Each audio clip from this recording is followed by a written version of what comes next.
하나님의 은혜와 평안이 예배드리는 여러분 심령 가운데 함께하기를 기원합니다. 백범 김구 선생님이 상해 임시정부 주석으로 있을 때의 일입니다. 하루는 집에 들어갔더니 어머니께서 배춧국을 끓여놓고 기다리셨습니다. 경제적으로 참 어려운 때에 어머니께서 어디에서 돈이 생겨 이렇게 배추를 사고 배춧국을 끓이셨나? 어머니, 어디서 돈이 나셨어요? 어떻게 이렇게 배춧국을 끓이셨어요? 어머니가 대답하십니다. 시장에 가서 장사하는 사람들이 다 팔고 이제 버리려고 하는 그 배추, 무청 이런 거 주워다가 말려서 시래기라고 하죠. 시래기국을 끓였다. 맛있게 먹고 힘내라. 근데 어머니의 그 말씀을 들으며 김구 선생님 마음이 아팠습니다. 어머니에게 말합니다. 어머니, 제가 그래도 한 나라의 주석인데 주석 체면이 있지. 어머니, 주석 어머니의 체면이 있지. 이래서 되겠습니까? 다시는 시장에서 이런 거 가져오지 마십시오. 이런 거 가져오지 마십시오. 그런데 그 이야기를 들으면서 어머니가 크게 진노하십니다. 이놈아, 네가 한 나라의 지도자가 아니냐. 지도자가 가난한 사람을 생각해야지. 우리보다도 더 굶주리는 사람이 많은데 언제부터 내가 그렇게 귀한 몸이 되었더냐. 일어서 종아리 걷어. 그리고 회초리를 가져다가 그 아들을 힘있게 때리시는 것입니다. 여러분, 김구 선생님 어머니 광낙원 여사는 크리스찬입니다. 엄격한 아주 엄한 어머니로 유명한 분입니다. 어려서부터 아들이 잘못한 일을 하면, 잘못된 길을 걸어가면 가차없이 회초리를 드셨던 분입니다. 아들만이 아니라 젊은이들이, 임시정부 당시 젊은이들이 잘못된 일을 하면 회초리를 들었던 그 어머니, 오늘도 그 아들을 향하여 힘있게 내리치십니다. 그런데 그날 서서 매를 맞던 김구 선생님이 눈물을 흘립니다. 아니 이놈아, 왜 우느냐? 다 큰 놈이 왜 이렇게 울어? 그때 김구 선생님이 이런 이야기를 합니다. 아파서도 아니고 서러워서도 아니고 어머니의 그 손의 힘이 작년보다 조금 약해진 것 같아서 웁니다.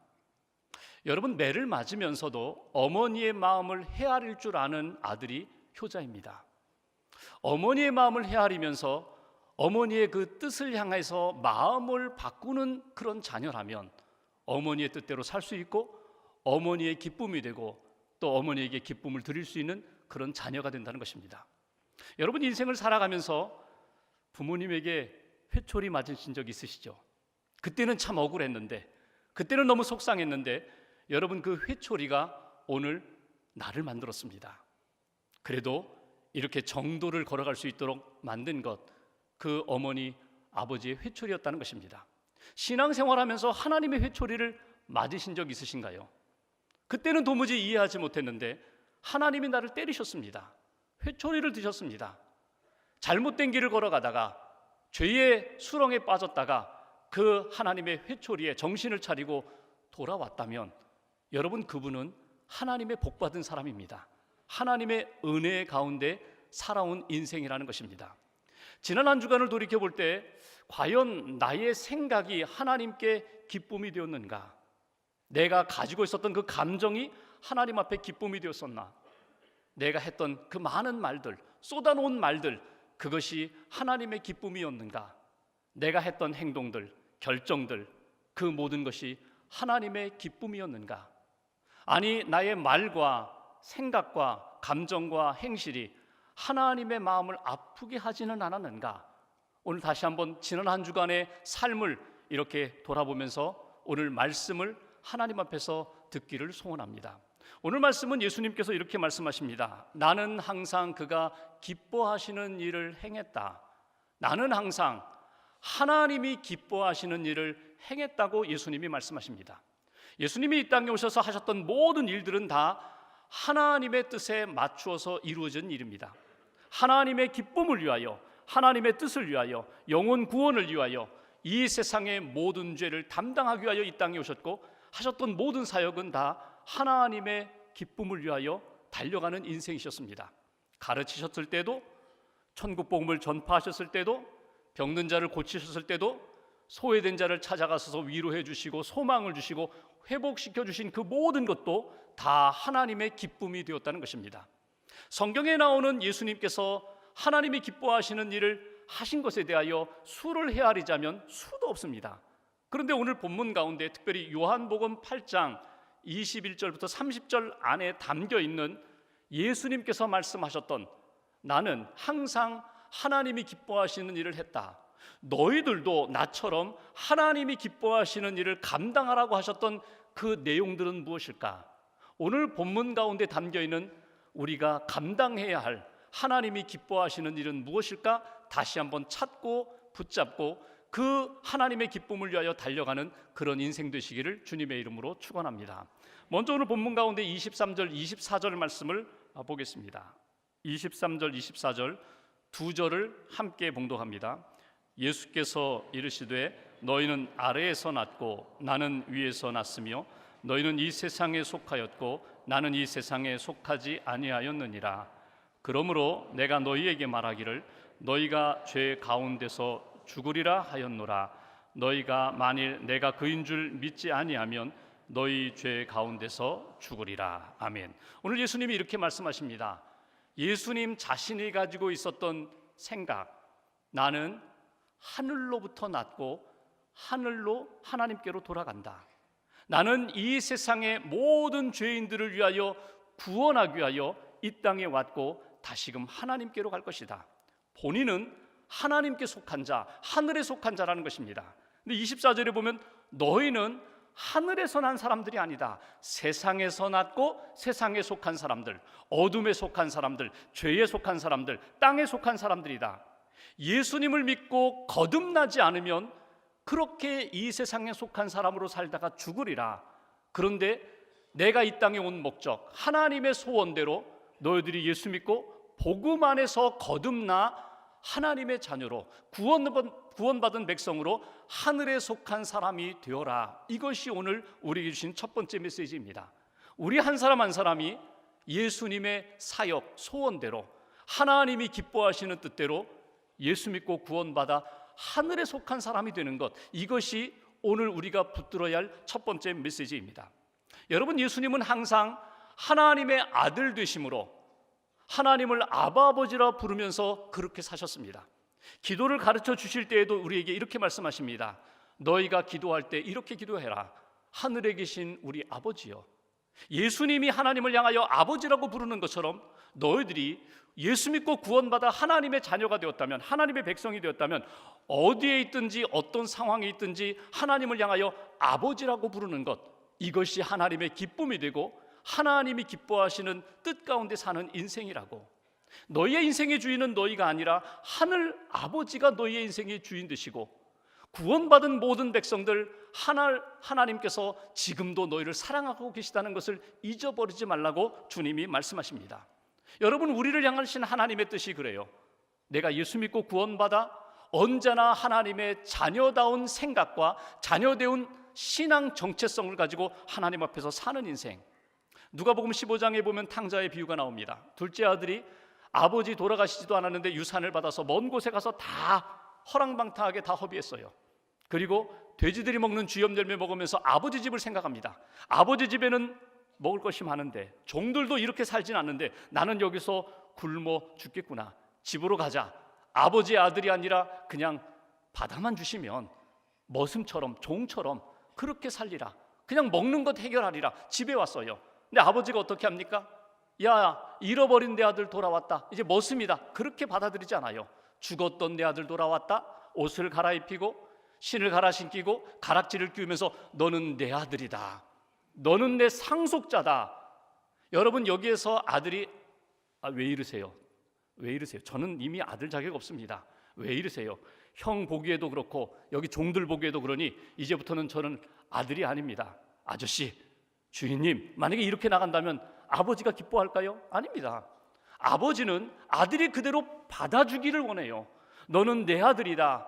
감사합니다. 아들로 다시금 맞이해 주시고 받아주시니 감사합니다.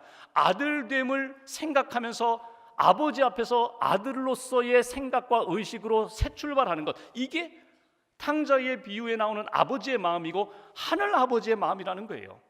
여러분은 어느 곳에 있든지 어떤 상황에 있든지 하나님을 생각할 때마다 아버지라는 마음을 품고 그렇게 기도할 수 있다면 하나님 기뻐하신다는 거예요.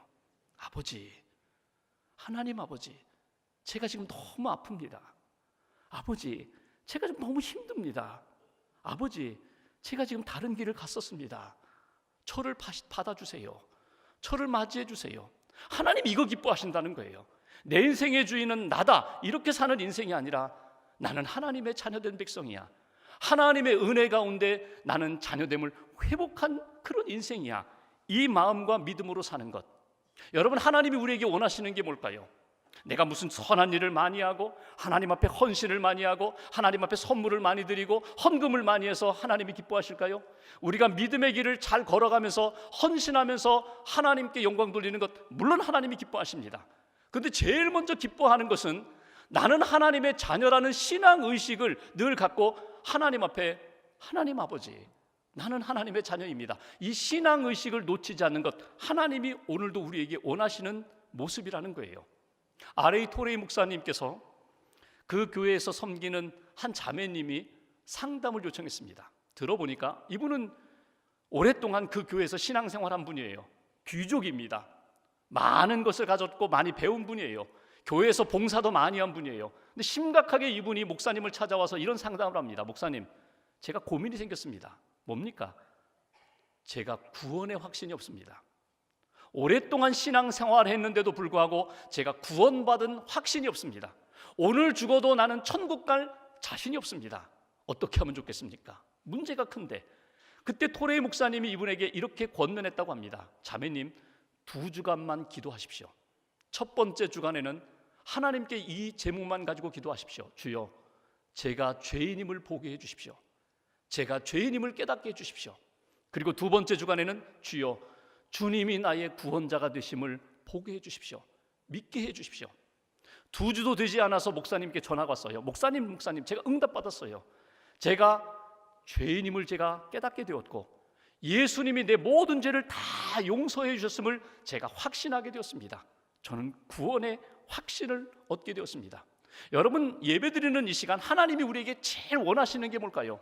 우리가 죄 가운데 머물러 있고 세상에 머물러 있고 어두움에 묶여있는 인생이 아니라 하늘에 속한 하나님의 백성이 되기를 주님이 원하시고, 구원받은 백성으로서 하나님 앞에 아버지라고 부르면서 나는 하나님의 자녀입니다, 이 믿음으로 살기를 주님이 원하신다는 것, 여러분 놓치지 않으시기를 주님의 이름으로 간절히 기원합니다. 오늘 두 번째로 하나님이 기뻐하시는 일이 뭘까? 오늘 본문 26절 말씀 보실까요? 26절 한 절을 같이 봉독하겠습니다. 내가 너희에게 대하여 말하고 판단할 것이 많으나 나를 보내신 이가 참되심에 내가 그에게 들은 그것을 세상에 말하노라 하시되. 아멘. 예수님이 이렇게 말씀하십니다. 너희들, 내가 인간적으로 세상적으로 판단하고 말할 수 있는 것 많다. 그럼에도 불구하고 나는 인간적으로 판단하거나 인간적으로 말하지 않고 감정적으로 말하지 않고 하나님이 내게 주신 말씀을 따라 너희에게 말한다. 하나님이 내게 주신 마음을 따라 너희에게 말한다. 그러면서 오늘 이것이 하나님의 기쁨이 되고, 오늘 우리도 그 기쁨, 하나님의 기쁨을 위하여 이런 삶을 살라고, 어떤 삶? 두 번째로 주시는 말씀, 내게 주시는 말씀을 전하라는 거예요. 내게 주신 하나님의 마음을 잘 간직할 뿐만 아니라 그 말씀과 마음을 증거하며 전달하는 축복의 통로가 되어라. 선한 영향력을 발휘하는 사람이 되어라. 지난 한 주간 우리 자신을 한번 돌아보십시오. 여러분, 많은 만남이 있었어요. 모임도 있었어요. 그때 사람들과 만나서 식사를 하고 커피를 나누면서 이런저런 이야기를 했죠. 세상 이야기도 하고 어느 집 이야기도 하고 아무개 이야기도 하고, 그때는 막 재밌다고 하하호호거리고 깔깔거리고 박수치면서 재밌었는데 딱 집에 들어오면서 나 스스로 왜 그랬을까? 내가 왜 그랬을까? 내가 왜 그런 말을 했을까? 내가 왜 그런 주제를 가지고 왜 내가 즐겼을까? 여러분, 하나님 앞에 부끄러운 그런 일들이 있으시잖아요. 오늘 예수님이 우리에게 말씀하시는 내용은 그것입니다. 내가 그렇게 말할 수 있어, 내가 그렇게 판단할 수 있어. 그러나 하나님의 자녀는 하나님이 내게 주신 말씀을 품고 그 마음을 품고 그것을 전하는 사람이 하나님의 기쁨이 되는 사람이야. 이것이 오늘 우리에게 주시는 메시지예요. 하나님의 말씀을 잘 듣는 것, 그 말씀을 준비된 그릇으로 잘 담는 것 중요하고, 그 말씀을 생명의 말로 전하는 것, 영혼을 살리는 말로 전하는 것, 낙심했던 영혼들에게 기도하면서 축복의 말로 전하여 다시금 회복될 수 있는 그런 인생을 사는 것, 그것이 하나님이 기뻐하시는 일이라고 우리에게 가르쳐 주십니다. 복음전도자 사도 바울이 가는 곳마다 주의 복음을 증거했고, 주의 복음이 증거되는 곳마다 교회가 세워졌어요. 그런데 사도행전 17장에 보면은 바울이 전도 여행 가운데, 전도 사역 가운데 크게 실패한 사건이 나옵니다. 아테네에 갔습니다. 철학의 본고장입니다. 헬라 철학의 본고장. 소크라테스, 플라톤, 철학이 늘 살아있다고 하는 그곳, 철학적인 사람들이 많은 그 아테네에 가서 바울이 복음을 전하고자 합니다. 여러분, 이것은 어떻게 보면 바울의 자기 전공 분야예요. 자기도 철학을 공부한 사람이거든요. 가말리엘 밑에서 공부한 철학자였거든요. 그러니까 자신 있다. 내가 가서 철학적으로 그들에게 예수를 전하고 하나님의 복음을 전하리라. 그리고 그들에게 갔습니다. 그리고 말합니다. 당신들이 모르고 섬기는 하나님을 내가 이제 가르쳐 주겠습니다. 당신들이 모르고 섬겼던 그 신에 대하여 제가 알려주겠습니다. 그리고 자기의 철학적인 방법을 가지고 그들에게 예수를 전하고 하나님을 전하고 복음을 전합니다. 근데 결과는 어떠했어요? 실패했습니다. 핍박이 있어서도 아닙니다. 가는 곳마다 복음을 전하면 복음의 열매가 나타났는데, 아테네에서는 그 철학적인 방법으로 전하다가 실패하고 고린도라는 곳으로 옮겨옵니다. 와서 자신을 잃어버렸어요. 힘이 없어요. 그러니까 전도하지 않고 아굴라 브리스길라 만나가지고 천막 만드는 일을 도우면서 그냥 지내고 있어요. 그런데 사도행전 18장 9절 10절에 보면은 하나님께서 바울에게 이렇게 말씀하십니다. 두려워하지 말며 침묵하지 말고 말하라. 왜 너 자꾸 두려워하느냐? 왜 이렇게 낙심되어 있느냐? 이 도성 안에 하나님의 사람들이 많은데, 복음을 기다리는 사람이 많은데, 일어나 내가 너에게 맡겨준 그것 가지고 복음을 전하라. 그래서 바울이 고린도 사람들에게 조금씩 복음을 전해요. 그리고 믿음의 사람들이 생기고 고린도 교회가 세워지게 됩니다. 그 항구 도시, 타락한 도시 안에 예수 믿는 사람들이 생기고 고린도 교회가 세워지고, 그 교회 안에 성령의 은사가 풍성했던 것을 우리는 읽어보잖아요. 고린도서 2장에 보면 바울이 이런 이야기를 합니다. 내가 처음에 고린도에 왔을 때 약하며 두려워하며 심히 떨었다. 힘을 잃어버렸다는 거예요. 왜? 내 힘으로, 내 지식으로, 내 능력으로 복음을 전하다가 아테네에서 크게 실패한 것 때문에, 야, 나는 이제 전도 못하겠어, 복음 못 전하겠어, 그렇게 심히 약했는데 하나님이 나로 하여금 다시 한번 깨닫게 해주셔서 이제는 내가 나를 의지하지 않고 내 말을 하지 않고 내게 주신 복음만 전하기로 내가 결심했다는 거예요. 그리고 복음을 전했더니 하나님의 능력의 역사가 나타났다. 여러분, 복음의 능력이 있습니다. 말씀의 힘이 있습니다. 생명이 있습니다. 그 말씀을 듣고 그 말씀을 간직할 뿐만 아니라 그 말씀으로 내가 살고 그 말씀을 증거함으로 영혼들이 살아나는, 가정이 살아나는, 일터가 살아나는 그런 성도의 삶 살아가시기를 주님의 이름으로 기원합니다. 기도하고 말씀을 들으면 하나님의 말씀이 분명히 능력이 있다는 것, 그 말씀을 증거할 때 하나님의 놀라운 역사가 나타난다는 것. 빌리 선데이라는 분이 있어요. 이분 복음 전도자인데, 이분이 예수 믿기 전에는 야구 선수였습니다. 운동 선수였는데 복음을 듣고 예수 믿었어요. 예수 믿고 믿음이 막 성장하는 그 과정 가운데 좋은 믿음의 선배를 만났어요. 그분이 빌리에게 이런 이야기를 합니다. 내가 내 인생의 성공자가 되려면, 신앙의 성공자가 되려면 내가 지금 가르쳐 주는 이 법칙을 잘 따라서 하면은 틀림없이 신앙의 성공자가 된다. 첫째, 하루에 15분 기도하는 거야. 둘째, 하루에 15분 성경 읽는 거야. 셋째, 하루에 15분 나아가 복음 전하는 거야. 전도하는 거야. 여러분, 이것이 참 쉬운 일이 아니에요. 쉽다면 쉽다고 할지 모르지만 매일매일 15분 기도하고 15분 성경 읽고 15분 복음 전하는 거, 예수 믿는 사람 만나면 함께 간증을 나누고 예수 안 믿는 사람 만나면 복음을 전하는 것. 근데 빌리가 그 신앙의 법칙을 붙잡았어요. 그리고 매일매일 45분 그렇게 헌신했더니 어느 순간에 보니까 하나님의 사람이 되어버렸어요. 여러분, 내게 맡겨주신 말씀이 있거든요. 내게 주신 사명이 있거든요. 그 사명과 말씀을 나를 통하여 증거되는 그런 인생이 되는 것, 그것이 하나님이 기뻐하시는 삶이 된다고 오늘 우리에게 가르쳐 주십니다. 한 가지만 더 보죠. 오늘 말씀 28절 말씀 한번 보십시오. 하나님이 기뻐하시는 인생, 하나님이 기뻐하시는 일은 무엇일까? 28절 함께 봉독합니다. 이에 예수께서 이르시되 너희가 인자를 든 후에 내가 그인 줄을 알고 또 내가 스스로 아무것도 하지 아니하고 오직 아버지께서 가르치신 대로 이런 것을 말하는 줄도 알리라. 아멘. 여기 보면 너희가 인자를 든 후에, 인자는 예수님이시거든요. 너희가 나를 들다라는 의미는 무엇입니까? 너희가 나를 십자가에 매달은 후에, 그 의미예요. 예수님이 십자가를 지신 것이 예수님이 죄를 지었기 때문에 십자가를 지신 것이 아니라 하나님의 구원 계획 속에 하나님의 뜻에 순종함으로 십자가 지신 것을 너희가 알게 되리라. 나중에 성령을 받으면 예수님이 순종의 십자가를 지시고 순종함으로 십자가를 지시고 십자가를 지심으로 순종한 것을 너희들이 알게 되리라. 그것이 하나님의 기쁨이 된다는 거예요. 하나님 앞에서 순종하는 것, 하나님 앞에서 믿음으로 그 뜻을 따라 십자가를 지는 인생이 하나님이 기뻐하시는 인생이라면 너희들도 나처럼 그 십자가를 순종으로 감당하라고, 그것이 오늘 우리에게 주시는 세 번째 메시지입니다. 바울이 그렇게 고백합니다. 내가 그리스도와 함께 십자가에 못 박혔습니다. 내가 그리스도와 함께 십자가에 못 박혔기 때문에 이제는 나의 인생을 사는 것이 아니라 내 안에 계신 예수 그리스도의 인생을 사는 것입니다.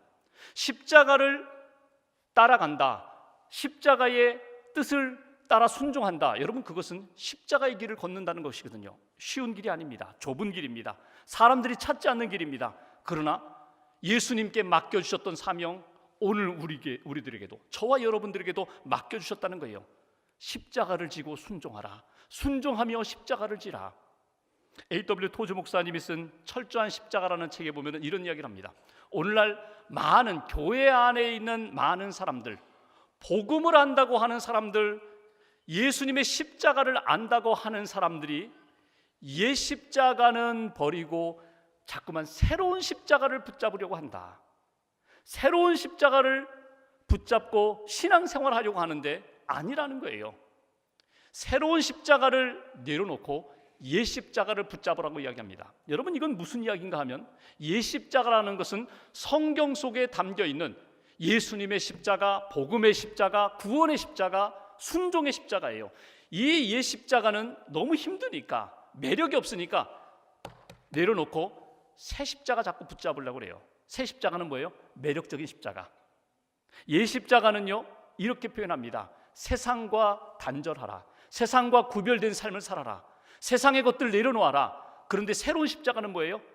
세상과 친하면서도 얼마든지 십자가의 삶을 살 수 있다고. 이게 새로운 십자가예요. 옛 십자가는 우리에게 이렇게 표현합니다. 세상의 즐거움들, 욕망들 끊으라고, 내려놓으라고. 세상의 욕망에 물들어 있는 한 거룩한 백성으로 살 수 없다고. 그런데 새로운 십자가는 우리에게 이야기합니다. 얼마든지 세상을 즐기면서도 십자가를 질 수 있고, 얼마든지 세상을 즐거워하면서 욕망 가운데 살아가면서도 얼마든지 거룩할 수 있다고 토저 목사님은 이야기합니다. 새 십자가를 붙잡고 거기에 매력을 느끼는 한 거룩함을 지킬 수가 없다고. 여러분, 더 패션 오브 더 크라이스트라는 영화 보셨잖아요. 예수님의 순환입니다. 십자가가 예수님의 고난이고 그것이 생명이고 그것이 구원임을 우리가 바라보면서 우리도 그 길을 가야 된다고 그렇게 말을 하면서 우리의 발걸음은 어디를 향하는지 아세요? 더 패션이 아니라 더 패션, 유행을 따라서 액세서리처럼 십자가 붙잡고 십자가 붙이고 그렇게 유행을 따라서 흉내만 내면서 살아가는 그런 그리스도인들 되지 말라는 거예요. 십자가가 나를 살리셨고 십자가가 하나님의 뜻을 이루는 길이라는 것 분명히 믿는다면 그 길을 걸어가라고, 순종하면서 걸어가라고. 그때에 하나님의 능력의 역사가 나타난다고. 중세 때부터 내려오는 이야기 하나가 있습니다. 중세 시대에 어떤 강도짓을 많이 한 두 젊은이가 좀 새로워지겠다고, 좀 회심하고 예수 제대로 믿고 새 사람이 되겠다고 수도사를 찾아왔습니다. 수도사가 예수 믿고 회개하고 다 새 사람이 되어라 그러면서 한번 순례를 한번 다녀보라고, 십자가를 지고 예수님처럼 십자가의 그 고난을 느끼면서 한번 며칠 동안 순례 여정을 다니면서 죄를 회개하고 예수님께 돌아오라고 두 사람이 십자가를 만들었어요. 아주 큰 십자가 만들고 각각 어깨에 메고 이제 순례의 길을 떠납니다. 너무 무거운 거예요. 너무 힘든 거예요. 어깨가 너무 아픈 거예요. 그래서 한 사람이 꾀를 냅니다. 이 십자가 너무 길어, 너무 무거워. 그래서 목공사에 가서 그 긴 십자가의 아랫부분을 잘라냈어요. 그랬더니 아주 편리한 아주 그런 십자가가 되어버렸어요. 그거 메고 다니는 거예요. 또 한 사람은 그거 보더니 아이고 안 되겠다. 이번 십자가를 두꺼운 십자가를 반을 이렇게 잘라가지고 두 개 십자가 만들고 하나 버렸어요. 그러니까 아주 가벼운 십자가가 됐어요. 그거 메고 순례의 길을 다닙니다. 마지막에 마을로 돌아오는 그 길 어귀에 골짜기가 있는데 다리가 끊어졌어요. 아, 십자가 놓고 건너가면 되겠구나. 십자가를 놓고 보니까 짧아서 다리가 되지 못해요. 얇아서 다리가 되지 못해요. 여러분, 우리 인생 가운데 십자가를 붙잡고는 있는데 내가 편한 대로 내가 이용하는 것으로 십자가를 붙잡고 사는 그런 인생이 너무나 많다는 거예요. A.W. 토저 목사님의 그 간절한 소원처럼 예수님의 십자가를 붙잡으시라는 거예요. 순종하며 그 십자가의 길을 걸어갈 때에 하나님의 놀라운 역사가 나타난다. 하나님이 기뻐하시는 생명의 역사가 나타난다. 그렇다면 오늘 본문으로 돌아가 봅니다. 이렇게 하나님이 기뻐하시는 일을 우리가 감당할 때에 하나님은 우리에게 어떻게 하시는가? 29절 30절 말씀 보십시오. 29절 30절 두 절 같이 봉독합니다. 나를 보내신 이가 나와 함께 하시도다. 나는 항상 그가 기뻐하시는 일을 행함으로 나를 혼자 두지 아니하셨느니라. 이 말씀을 하심에 많은 사람이 믿더라. 아멘. 두 가지, 하나님이 기뻐하시는 일을 할 때에 하나는 하나님이 언제나 동행해 주신다, 함께 해 주신다. 또 하나, 하나님이 영혼 추수의 기쁨을, 영적 추수의 기쁨을 누리게 하신다.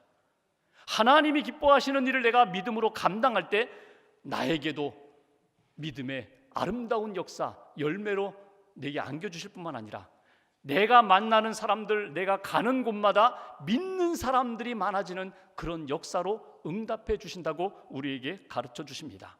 여러분, 하나님이 기뻐하시는 일을 감당하는 거 쉽지 않습니다. 그러나 마땅히 예수님과 함께 그 길을 걸어가야 된다고.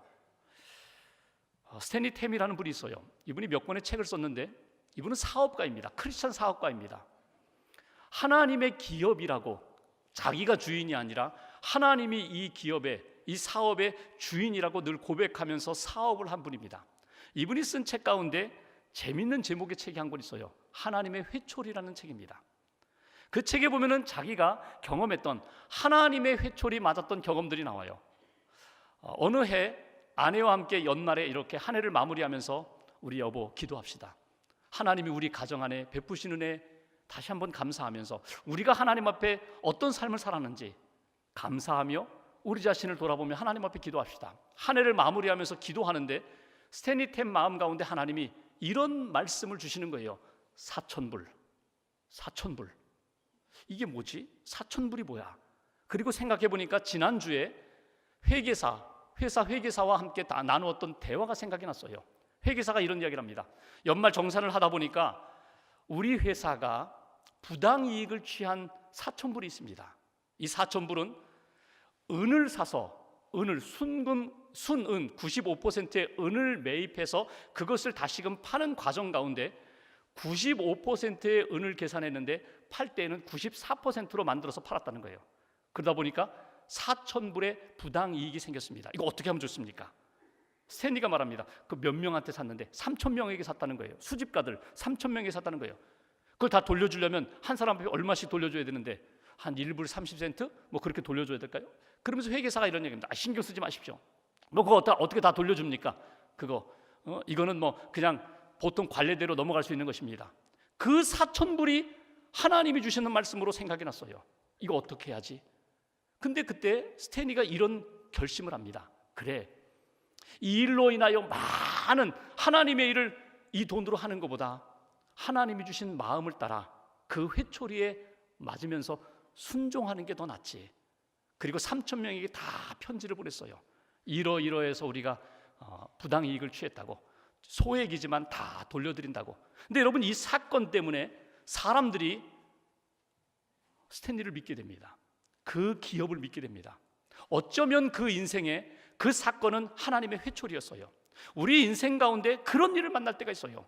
기도하는데 갑자기 전혀 생각하지 못했던 사람이 생각납니다. 전혀 생각하지 못했던 사건이 생각납니다. 그것을 통하여 순종의 십자가를 지라는 거예요. 번거롭지요, 어렵지요, 짜증나지요, 회피하고 싶지요. 그런데 그 믿음으로 받아들이며 순종할 때 하나님의 놀라운 역사가 나타난다. 말씀을 마무리하면서 여러분, 하나님의 자녀됨을 늘 확인하시고 잊지 마십시오. 나는 하늘에 속한 사람이야. 하나님 아버지, 나는 하나님의 자녀입니다. 아무리 어떤 어려움이 있어도 여러분, 하나님의 말씀 외면하지 마시고 그 말씀 붙잡고 여러분 자신이 변화될 뿐만 아니라 그 말씀을 증거하는 삶을 사십시오. 순종하십시오. 그러면 하나님이 동행하시고 내가 만들지 못하는 아름다운 역사를 하나님이 분명히 만들어 주실 줄 믿습니다. 이번 한 주간 동안 그런 놀라운 역사가 우리의 삶 가운데 다시 한번 경험되기를 주님의 이름으로 축원합니다. 기도하겠습니다.